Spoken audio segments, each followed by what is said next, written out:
When the smoke finally cleared over the scorched plains of the Reach, the world learned the name that would echo for centuries: the Field of Fire, the only battle in Westerosi history where three dragons fought together. And no man survived that day with a clearer understanding of dragonfire than King Loren Lannister. The Golden Lion of the Westerlands, Loren had marched proudly into the Field of Fire with King Myrnoin Gardner at his side. Together they commanded the largest host ever assembled. They expected triumph. But dragons do not count numbers. Dragons do not fear kings, and dragons do not lose. When Aegon on Balerion, Visenya on Vhagar, and Rhaenys on Meraxes swept down upon the host of the two kings, Loren witnessed something he would never forget.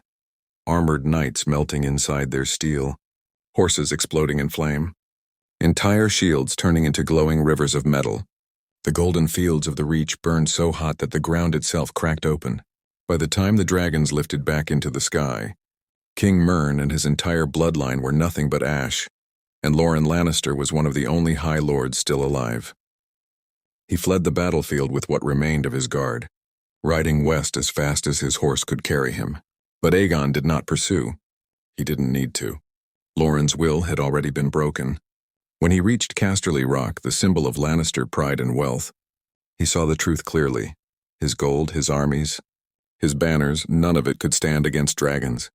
Instead of preparing for another battle, Loren chose survival. He rode east, alone except for a small escort, to meet Aegon Targaryen face to face. When he arrived at the Targaryen encampment, the Black Dread was perched above the Aegon fort like a shadow from another world.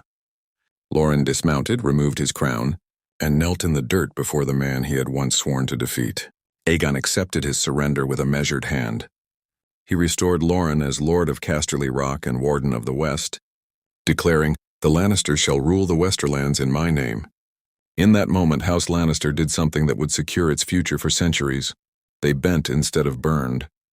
And for the first time, a great kingdom of Westeros joined the growing dream that would one day be called the Seven Kingdoms.